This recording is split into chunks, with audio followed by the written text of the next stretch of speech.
जलीय जंतु में मेंढक और मछली में पानी के बाहर निषेचन होता है। इसमें मादा क्या करती है, अपने अंडों को जल में छोड़ देती है, फिर नर आता है और उसमें अपने शुक्राणुओं को छोड़ देता है, तो निषेचन की प्रक्रिया हो जाती है और नया शिशु बनता है। इसी को बाह्य निषेचन कहा जाता है। ठीक है। अब क्या होता है, देखिए कुछ जो जंतु होते हैं वो अंडों से मतलब शिशु बनते हैं ना। तो देखिए यहाँ पे दिया है, जिन स्तनधारियों में भ्रूण का परिवर्धन गर्भाशय में होता है और ये पूर्ण विकसित शिशु को जन्म देते हैं, ऐसे जंतुओं को जरायुज कहते हैं, जैसे कि मनुष्य। ठीक है। और कीट, मछली, मेंढक, सर्प, पक्षी जो अंडे देते हैं और अंडे से जो बच्चे उत्पन्न होते हैं उन्हें अंडज कहते हैं। और कुछ जीवों में जैसे कि मक्खी, मच्छर में अंडे से इल्ली, इल्ली से प्यूपा और प्यूपा से पूर्ण विकसित जीव बनता है। इसे क्या कहते हैं, कायांतरण कहते हैं। ठीक है।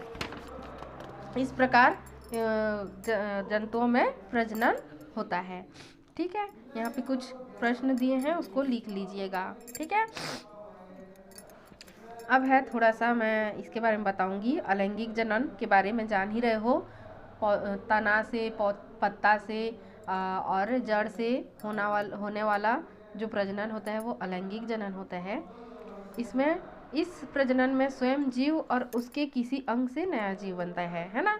जैसे कि अमीबा में क्या होता है, अमीबा को अगर पर्याप्त भोजन मिल जाता है तो उसका शरीर दो भागों में अपने आप टूट जाता है, बंट जाता है और प्रत्येक भाग एक नया जीव में बदल जाता है। इस क्रिया को क्या कहते हैं, विखंडन कहते हैं। ठीक है।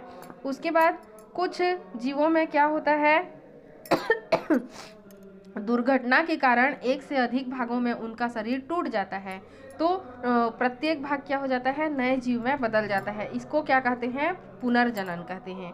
और एक जीव जैसे कि हाइड्रा होता है, हाइड्रा में क्या होता है, मुकुल बनता है। देखो यहाँ पे हाइड्रा में पुनर्जनन और हाइड्रा में मुकुलन दिया है। ठीक है। ये किसी दुर्घटना के कारण दो भागों में बंट गया, प्रत्येक भाग एक नया जीव में बदल गया। और क्या होता है, इसमें मुकुलन की प्रक्रिया होती है। इसमें एक उनके शरीर में एक उभार जैसा निकलता है, ये उभार धीरे धीरे विकसित होकर नए जीव में बदल जाता है। इसी क्रिया को क्या कहते हैं, मुकुलन कहते हैं। ठीक है। आपने कभी देखा है ना छिपकली का पूंछ को टूटते हुए, तो उसमें भी क्या होता है, छिपकली का जब पूंछ टूट जाता है तो टूटा हुआ शरीर फिर से अंग बना लेता है। इस क्रिया को अंगों की मरम्मत कहते हैं। तो इस प्रकार आज ये पाठ खत्म होता है। ठीक है। आगे हम लोग पढ़ेंगे नेक्स्ट कंकाल जोड़ संधि जो भी है उसको पढ़ेंगे।